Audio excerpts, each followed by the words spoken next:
Maganda tayo, mga kababayan, kasi kahit ayaw natin ng gira, sino bang gusto sa gira? Ang daming namamatay, tingnan ninyo sa Middle East ngayon. Kaya lang ginusto ng Iran. Kaya ito ngayon ibinigay sa kanya ng Israel at saka ng United States. 47 years silang sumisigaw, death to Israel, death to America. Kaya pasalamat tayo kay Trump. Si Ping Lacson galit kay Trump. Dapat daw papanagutin si Trump. May obligasyon si Trump bilang leader ng pinakang powerful country in the world na tuldukan. Siya lang ang may kakayahan na gawin ito. Inabandon si Trump ng mga NATO countries. Kaya galit si Trump. Pagkatapos namin na magawa yung aming mission dito, bala na din kayo mag-defend sa sarili ninyo.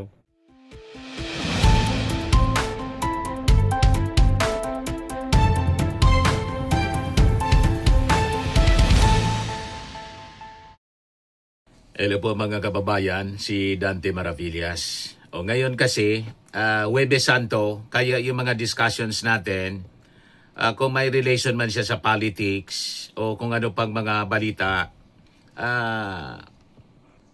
pag-uusapan natin in relation sa mga prophecy as written in the Bible. So, i-relate natin mga kababayan, lalo't magulo na ang mundo right now. Kasi, mga kababayan, as prophesied in the Word of God, that there will be wars and rumors of wars. Sa mga latest kasi na nangyayaring balita ngayon, nagbanta na naman po sa atin yung China. Kasi the other day, remember, yung ating Pangulong Bongbong Marcos, nagpalabas ng executive order na nagpapangalan sa mga islands, sa Kalayaan Islands, adopting Philippine names. Nagalit po yung nagalit yung China. Nanakot na naman po, nagbabanta.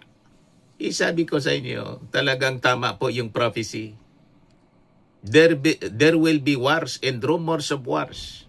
At ngayon yung Japan, pinoposisyonan ng kanilang long-range missiles, naghahanda na rin po sa gira. Alam na natin yung existing na gira ngayon, yung Middle East War with Israel and America. Nasabi ni Trump, I will end the war in 2 or maybe 3 weeks. In 2 weeks or maybe 3 weeks anya. Yun ang banta ni Trump. May deal or walang deal. At galit rin mga kababayan si Donald Trump sa kanyang mga allies, NATO allies. Kasi ayaw tumulong po yung mga NATO countries. At dito muna tayo sa latest na balita na kung saan nananakot ngayon nagbabanta ang China because of the executive order na pinalabas ng ating Pangulo. Ito yung balita sa sa GMA News Online. China threatens measures versus Philippine renaming Kalayaan features in West Philippine Sea. China accused the Philippines of breaking international law and threatened measures to protect its sovereignty on Wednesday, after Manila said it would rename island features that are part of the Kalayaan Island Group in the West Philippine Sea. Beijing claims the South China Sea in nearly its entirety, despite an international ruling that its assertion has no legal basis. Under executive order by President Ferdinand Marcos Jr. on Tuesday, the Philippines will rename more than 100 reefs, islands, atolls, and other features in the Spratly Archipelago, the site of repeated confrontation between Philippine and Chinese vessels. Ito yung balita kahapon na kinagalit ng China as reported by Manila Standard. Over 100 Kalayaan Island features to have Filipino names. Naglabas kasi ng executive order yung ating Pangulong Bongbong Marcos. The directive contained in Executive Order number 111 signed on March 26 follows recommendations from the National Maritime Council to standardize local names for geographic features in the KIG, a cluster of islands, reefs, and shoals in the disputed South China Sea.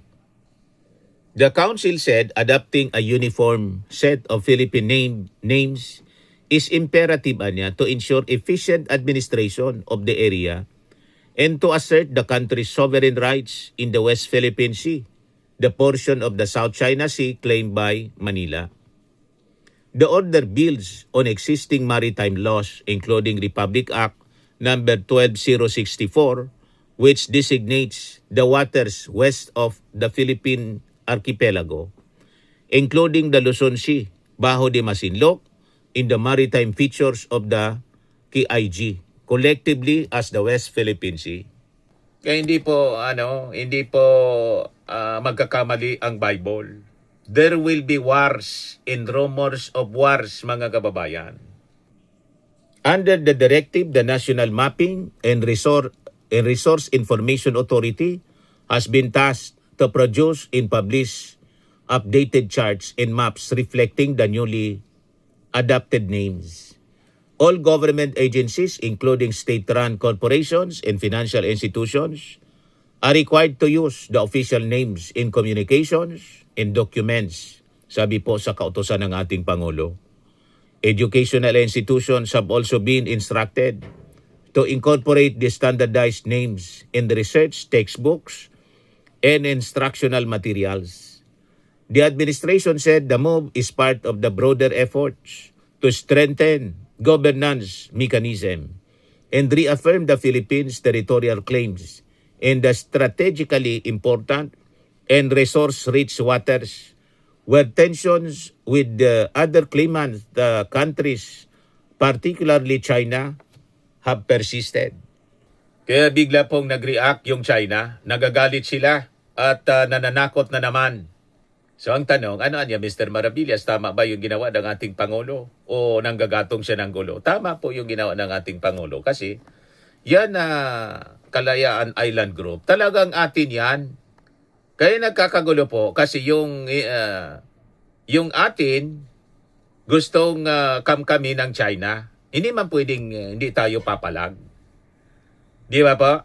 Gusto tayong lamunin ng China. Yung atin kanila pa. Payag kayo sa ganon?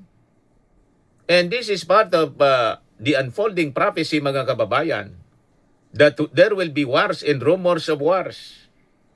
Talagang ganon, hindi natin ito maiwasan. At hindi pwede natin itong iwasan kasi pag iniwasan natin, ang ibig na sabihin niyan, surrender of the territory. Surrender of our of our natural resources. At pag hindi yun ginawa ng ating Pangulong Bongbong Marcos, ang ibig sabihin niyan, tinatalikuran niya ang kanyang obligation, mandato under the Constitution. Kasi ang ating Constitution, mga kababayan, dinidefine yung ating territory. Nakadefine yan dyan. So ang ating Pangulo, mga kababayan, naninindigan lang sa tama. So tama ang posisyon ng ating Pangulo, mga kababayan. We should stand on the side of the President. Kasi ang ipinaglalaban niya, yung atin, hindi man tayo nangangamkam. Dati na itong atin, mga kababayan. So dapat pangalanan natin kasi hindi pa siya napapangalanan ng pangalang Pilipino. Tama po? So nananakot na naman po yung China. So sabi dito sa report ng GMA, at the press briefing on Wednesday, kahapon po, China's Foreign Ministry, spokeswoman Mao Ning said, the mob infringes upon China's territorial sovereignty and violates the UN Charter and relevant international laws. Mali po sila. Yung claims ng China, mga kababayan, yung mali. Yun ang dapat nating ipaliwanag sa ating mga mamamayang Filipino kasi ang problema sa atin, divide and conquer ang ginagawa ng China. May mga infiltrators sila at may mga binabayaran silang propagandist na kapwa natin Pilipino. Divide and conquer yung kanilang strategy.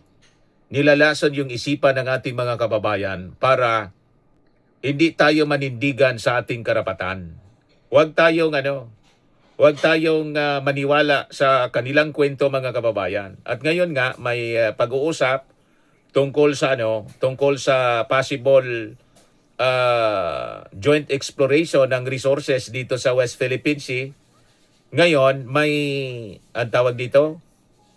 may naging reaction po si Rear Admiral Roy Vincent Trinidad, Armed Forces spokesperson for the West Philippine Sea.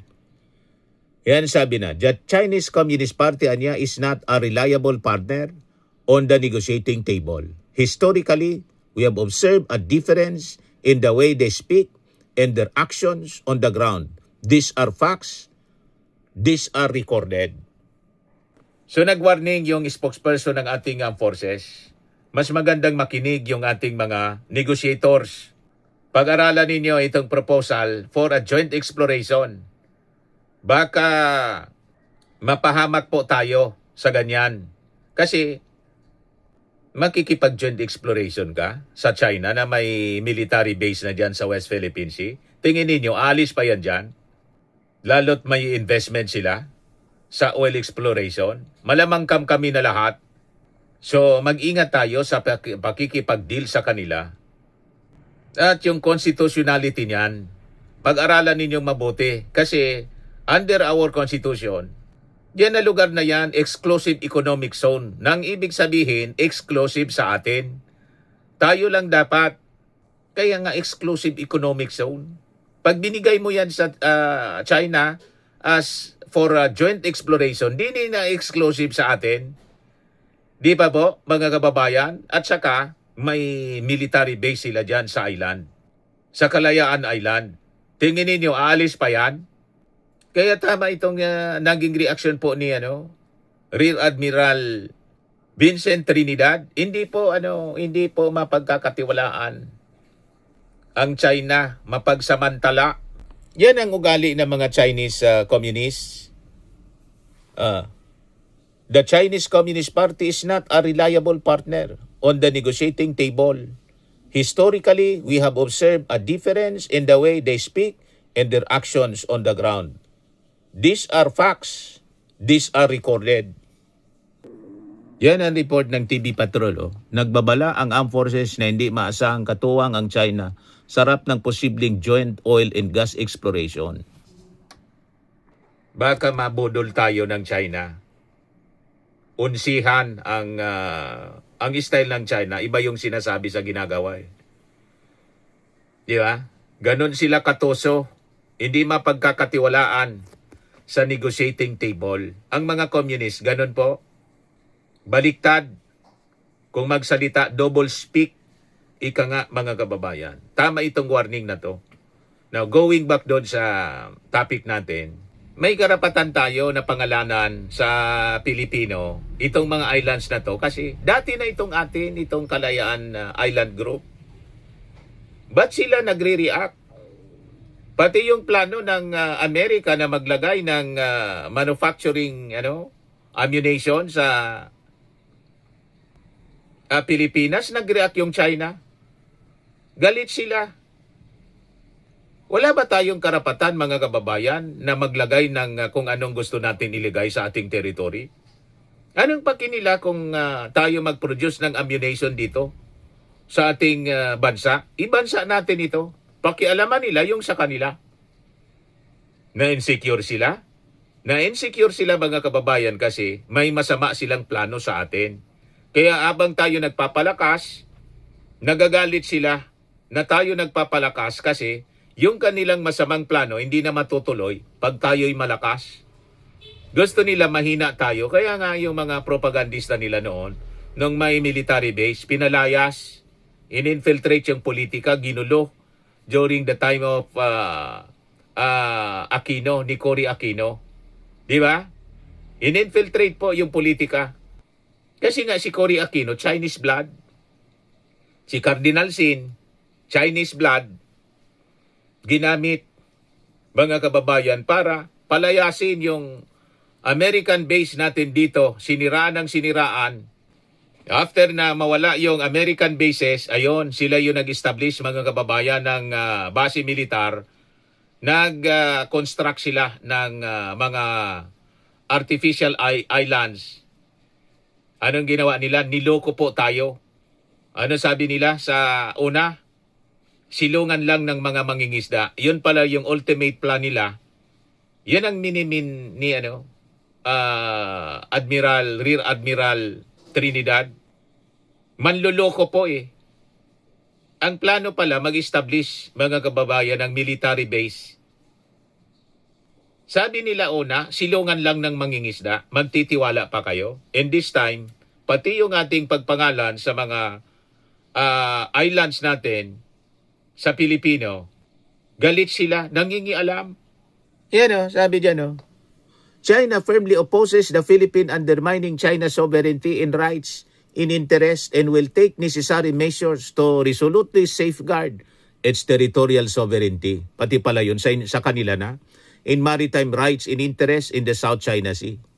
Under Executive Order Number 57, the National Maritime Council or NMC recommended the adoption of standard set of Philippine names for 131 features of the Kalayaan Island Group in Kalayaan, Palawan, in the West Philippine Sea. Imagine yung pagpapangalan natin ng mga maliliit na isla dyan sa Kalayaan Group of Island. Pinangingialaman, iparte na siya ng Palawan noong panahon pa. Diba? The NMC said it is important to adopt a standard set of Philippine names for these features to ensure efficient administration and governance of the area and to exercise the country's sovereignty in the West Philippine Sea. The Philippines and China, along with Brunei, Malaysia, Taiwan, and Vietnam, have competing claims to areas of the South China Sea, most importantly, the Spratlys, which are believed to sit on vast oil and gas resources. Huwag tayong patitina. Gaya sabi ko sa inyo, dapat po sa 2028, hindi po pro-China ang uupo. Pag hindi po, matatalo tayo dito sa West Philippine Sea. Isusurrender yan ng susunod na presidenteng pro-China. Payag kayo po sa ganon? As prophesied in the Word of God kasi po, there will be wars and rumors of wars. Going back sa ating prophecy. Kaya maganda tayo, mga kababayan, kasi kahit ayaw natin, yon ang direksyon ng mundo. Kasi po, may mga bansa na nagnanasa ng hindi sa kanila. Di ba? Hindi man tayo pwedeng pumayag, mawawalan tayo niyan. Paano na yung next generation? Yan po ang sabi sa Word of God, as signs of His coming, yung papalapit na pagdating ng ating Panginoong Jesucristo. Wars and rumors of wars is the phrase from Jesus' discourse, sa Olivet Discourse, sa Matthew 24, chapter 6, verse 6 pala, in Mark 13, verse 7, Luke 21, verse 9, describing signs of the end times. Jesus instructs believers not to be alarmed or terrified. Wag lang tayong matakot. Stating these conflicts are birth pains and must happen, though the end is not yet. Kaya wag tayo pong ma-intimidate. Yung mga nananakot, yung mga pro-China, tinatakot tayo. Tapos sinasabi, propaganda nila na pinapasok tayo, sinusubo tayo ni Bongbong Marcos, President Bongbong Marcos Aguirre. Huwag kayong makikinig sa kanila. Ang ginagawa ng ating Pangulong Bongbong Marcos, karapatan natin ito. Bilang leader, kailangan nating manindigan. Hindi pwede na hindi manindigan yung ating Pangulo kasi nakataya dito yung ating existence. The future of this country and the generations to come, mga kababayan. At umiwas tayo at hindi umiwas. Yun ang direksyon ng mundo. All these things must come to pass. These are birth pains, mga kababayan. So manindigan na tayo sa tama. Tama po? Kaysa sa mali, doon na tayo sa tama. Anyway, hindi man natin ito maiwasan. Yan po. Matthew 24, you will hear of wars and rumors of wars, but see to it that you are not alarmed. Such things must happen, but the end is still to come. Nation will rise against nation and kingdom against kingdom. In Mark 13 verse 7 to 8, similar instructions highlighting these events are inevitable, not a cause of panic, cause for panic. So wag tayong magpapanik po. Sa Luke 21 verse 9 mentions wars and rebellions or tumults. Again, encouraging stability and caution against thinking the end is immediate. Hindi po, the end, not the end yet. Jesus clarified that wars are the beginning of birth pains or sorrows, not a direct predictor that the final end is immediately occurring. So do not be alarmed. Believers are advised to remain calm and steadfast. Sabi diyan mga kababayan, in faith, even when global conflict occurs. So, divine necessity, sabi po dito. These events are often described as part of a divine timeline or purpose that is orchestrated, not setbacks to God's plan. Kaya importante na ma-educate natin yung mga tao na may mga nanggagatong na tinatakot tayo. Wag kang matakot, wag tayong matakot, do not be alarmed, sabi mismo ng ating Panginoong Jesucristo. Kalma. Kasi hindi natin ito maiwasan. All these things must come to pass as part of end time signs. Paparating na kasi, papabalik na ang ating Panginoong Jesucristo para i-judge ang mundo, the unbelieving world, at saka i-save yung mga tagasunod niya sa kanyang mga believers. Kahit maniwala kayo at hindi maniwala, this is the direction of the world, mga kababayan. Hindi ninyo nakikita? Tingnan na lang ninyo ang mga laman ng balita. You just watch the news on televisions, Fox News, CNN, Al Jazeera, BBC, sa ating mga local televisions, sa mga blogs. Yan ang laman po, giyera sa Middle East. May banta si Trump, mga kababayan, tatapusin niya in 2 to 3 weeks, maybe 3 weeks. And this time, gusto kong ibigay sa inyo itong actions ng Japan na siguradong magre-react yung China kasi ang posisyon nila, ang nasa isip ng Japan, China, Japan deploys first long-range missiles with eye on China. Sabi dyan po, from Tokyo, Japan, Japan's first long-range missiles were deployed at a military camp in the country's southwest. Its defense chief said on Tuesday, as Tokyo pushes to bolster its offensive capabilities. Offensive siya, hindi defensive. Offensive capabilities amid tensions with China. The upgraded Type 12 land-to-ship missiles developed and produced by Japan's Mitsubishi Heavy Industries became operational at Camp Kengun in Kumamoto Prefecture as Japan faces the most severe and complex security environment in the post-war era. It is an extremely important capability to strengthen Japan's deterrence and responsiveness, sabi ni Defense Minister Senjiro Koizumi sa kanyang sa interview ng mga reporters. It demonstrates Japan's firm determination and capability to defend itself, sabi po niya. Its upgraded Type 2 missile has a range of about 1,000 kilometers, 620 miles, a significant extension from 200 kilometers range of original that would allow it to reach mainland China. Kayang-kaya nang abutin yung China. So yan, mga kababayan. So sabi dyan, additional deployment of upgraded Type 12 missiles and HGB at other locations in Japan, including Hokkaido in the north and Miyazaki in the south, is planned by March 2028. Japan also plans to deploy United States-made 1,600 kilometers range Tomahawk cruise missiles on Japanese destroyer GS Kokai later this year and eventually on 7 other destroyers. This comes as Japan considers China its main regional security threat and has fortified the country's southwestern islands near the East China Sea in recent years. Sabi ko sa inyo mga kababayan, hindi magkakamali ang Word of God. Kaya ang sabi sa Word of God, kalma lang tayo, pero dapat maganda, prepare for war. Yan sabi sa Joel chapter 3 verse 9. Proclaim this among the nations, consecrate for war. Stir up the mighty men, let all the men of war draw near. Let them come up. Basa ng Diyos kasi ang pag-ugali ng tao. Kaya yung kanyang mga tagasunod, pinaghahanda. Maganda tayo, mga kababayan, kasi kahit ayaw natin ng gira, sino bang gusto sa gira?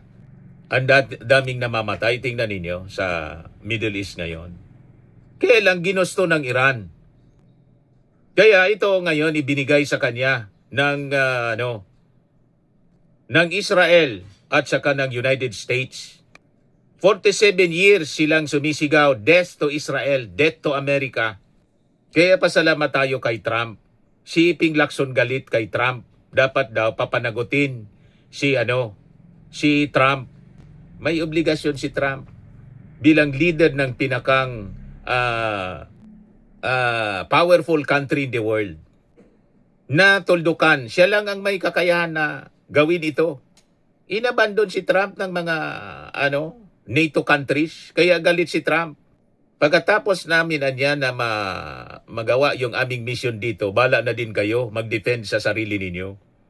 Bala na rin kayo sa buhay ninyo. Itong Strait of Hormuz, di kumuha kayo ng gasolina. Sabi po ni Trump, kasi nung kailangan namin na kayo, wala kayo sa aming tabi. Gusto ninyo kami lang. At kayo magkinabang sa aming mga sakripisyo. Yun ang sabi po ni Trump. Trump criticizes NATO and allies for lack of support during Iran war. Ito si Trump, mga kababayan, pakinggan natin yung kanyang address to the American people and to the world. Mula ito sa White House mismo. Live, mga kababayan, kanina. Thank you very much. My fellow Americans, good evening. Let me begin by congratulating the team at NASA and our brave astronauts on the successful launch of Artemis II. It was quite something. It will be traveling further than any manned rocket has ever flown and will very substantially pass the moon, go around it, and come back home from a distance that has never been done before. It's amazing.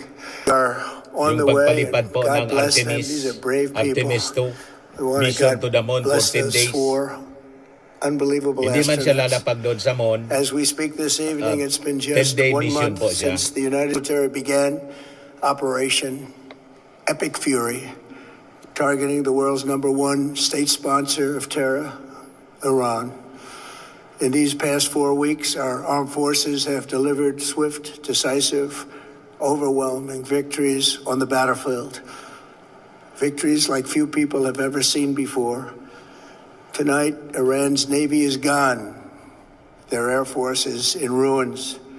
Their leaders, most of them terrorist regime they led, are now dead. Their command and control of the Islamic Revolutionary Guard Corps is being decimated as we speak.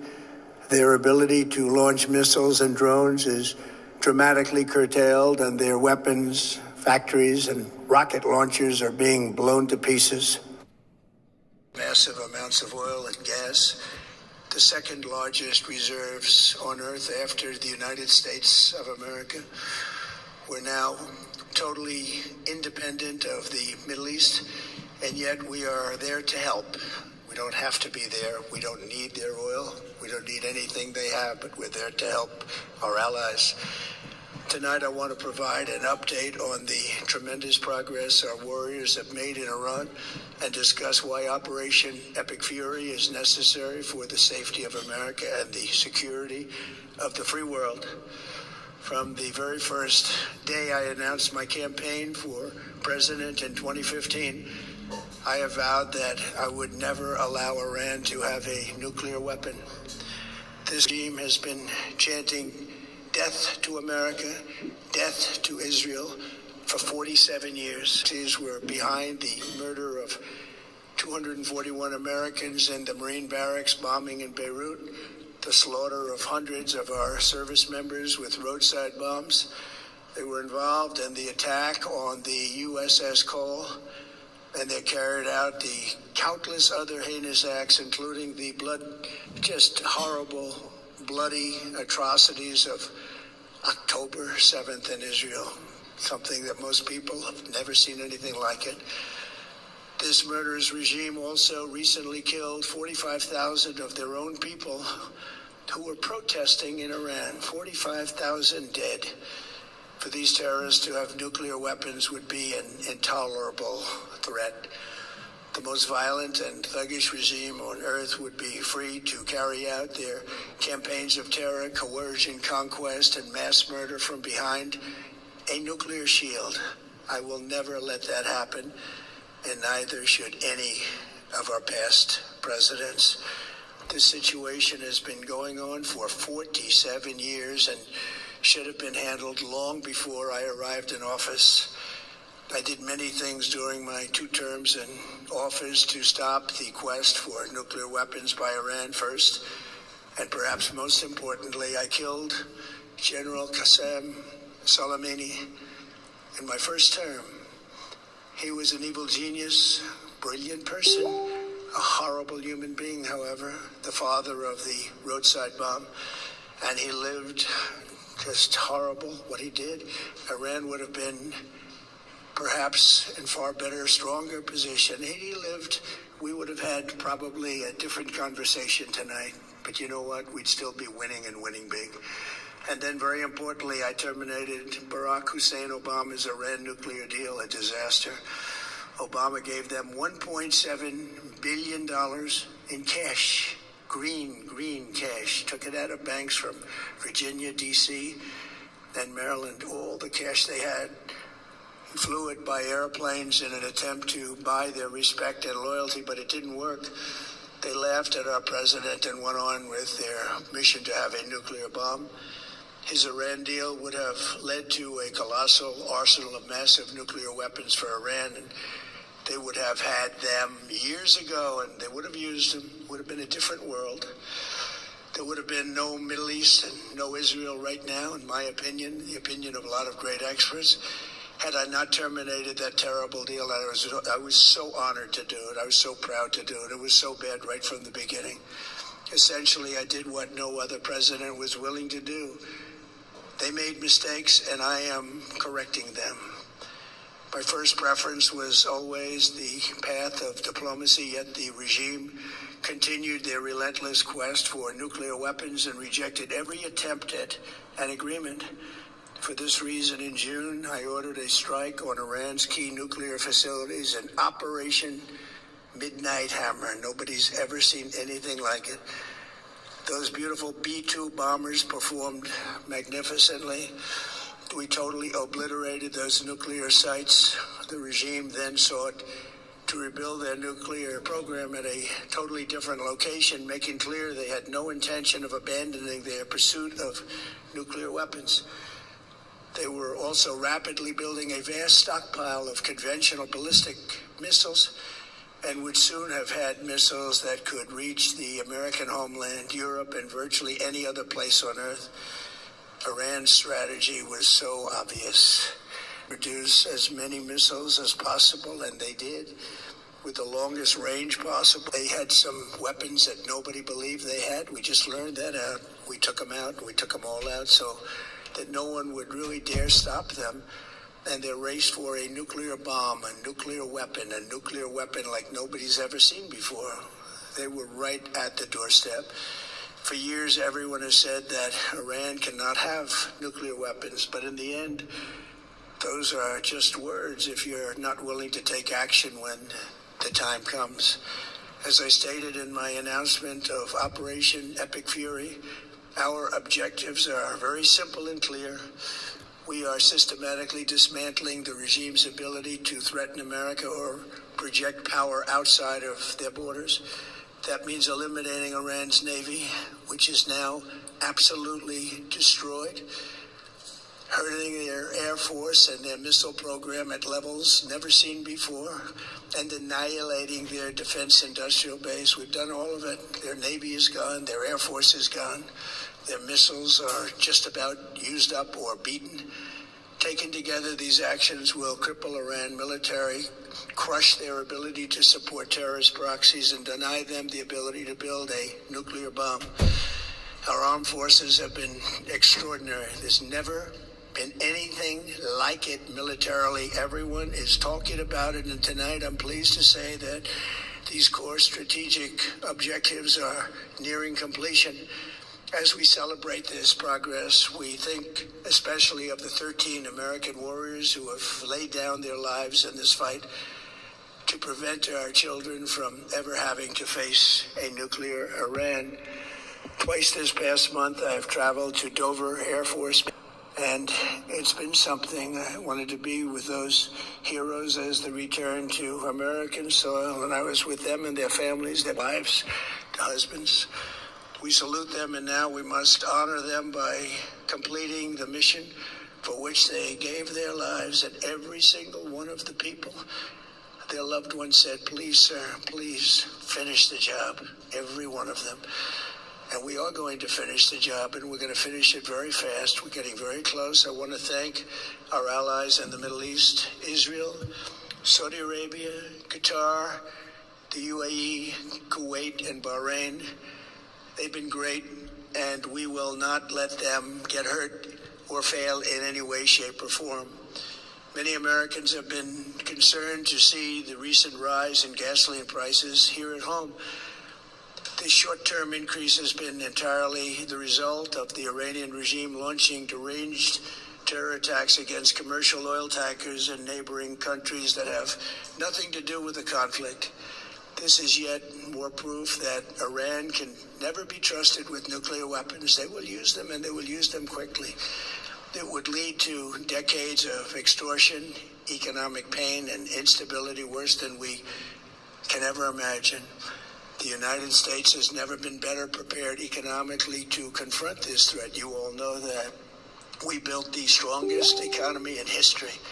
We're going through it right now, the strongest in history. In 1 year, we've taken a dead and crippled country. I hate to say that, but we were a dead and crippled country after the last administration and made it the hottest country anywhere in the world by far, with no inflation, record-setting investments coming into the United States, over $18 trillion, and the highest stock market ever, with 53 all-time record highs in just 1 year.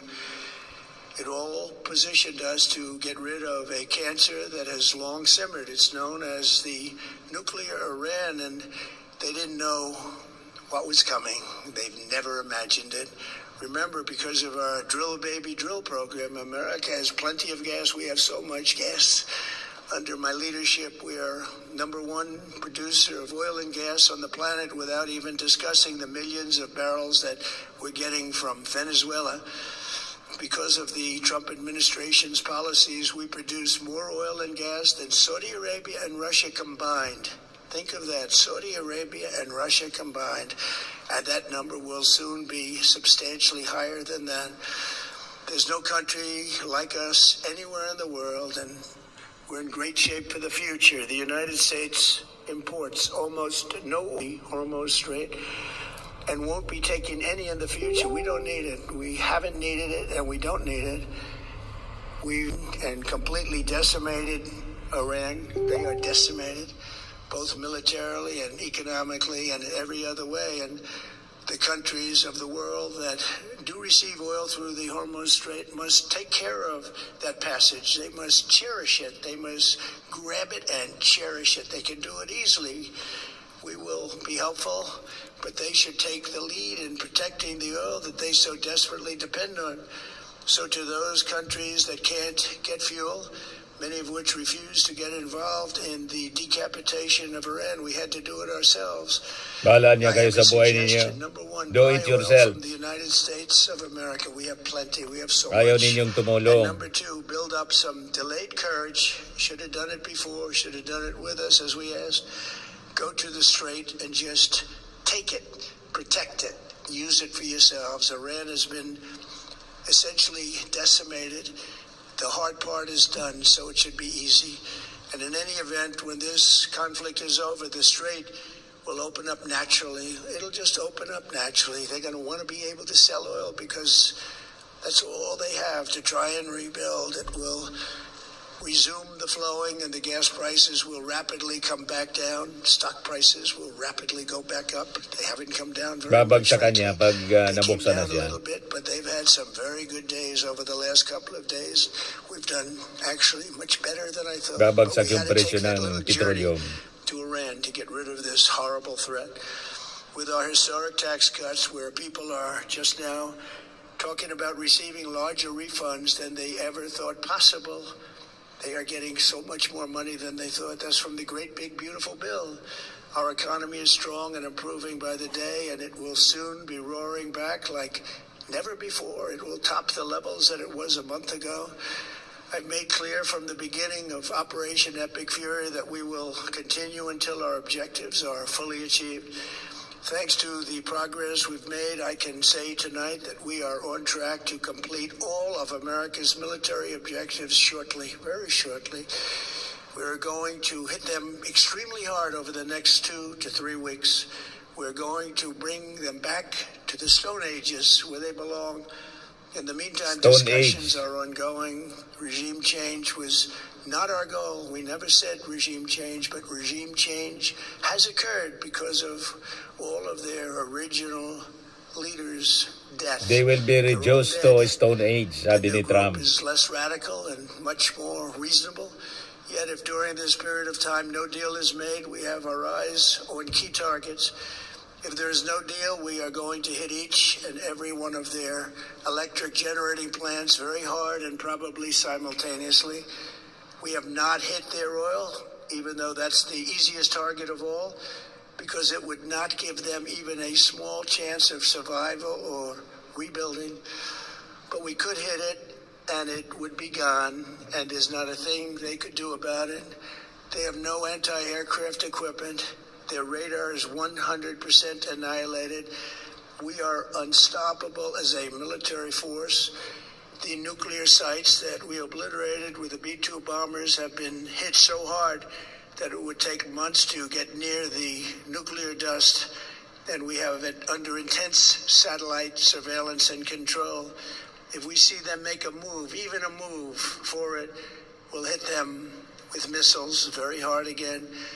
We have all the cards, they have none. It's very important that we keep this conflict in perspective. American involvement in World War I lasted 1 year, 7 months, and 5 days. World War II lasted for 3 years, 8 months, and 25 days. The Korean War lasted for 3 years, 1 month, and 2 days. The Vietnam War lasted for 19 years, 5 months, and 29 days. Iraq went on for 8 years, 8 months, and 28 days. We are in this military operation so powerful, so brilliant against one of the most powerful countries for 32 days. And the country has been eviscerated and essentially is really no longer a threat. They were the bully of the Middle East, but they're the bully no longer. This is a true investment in your children and your grandchildren's future. The whole world is watching, and they can't believe the power, strength, and brilliance. They just can't believe what they're seeing. They leave it to your imagination, but they can't believe what they're seeing, the brilliance of the United States military. Tonight, every American can look forward to a day when we are finally free from the wickedness of Iranian aggression and the specter of nuclear blackmail. Because of the actions we have taken, we are on the cusp of ending Iran's sinister threat to America and the world. And I'll tell you, the world is watching. And when we do, When it's all over, the United States will be safer, stronger, more prosperous, and greater than it has ever been before. May God bless the men and women of the United States Armed Forces, and may God bless the United States of America. Thank you very much and good night. Yan yung mahabang mensahe po ni US President Donald Trump. Iran will be reduced to the level ng Stone Age. Mga kababayan, in 2 or 3 weeks from now. Yan ang banta ni Trump. So sakto, sa description mga kababayan ng Word of God, there will be wars and rumors of wars. Pero kalma, the end is not yet. For all these things must come to pass. These are all birth pains mga kababayan. Mga tanda ng malapit ng pagbabalik ng ating Panginoong Hesukristo to judge the world and save humankind, yung mga believers niya. Ililigtas niya yung mga believers. At i-judge niya, mga kababayan, yung mga unbelievers.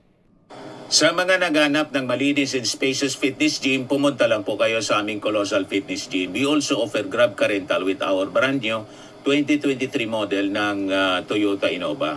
We also accept booking for those who are planning to travel via PAL, Cebu Pacific, and other airline companies, local and international, and bills payment for Meralco Bills, PLDT, Aleco Bills, etc.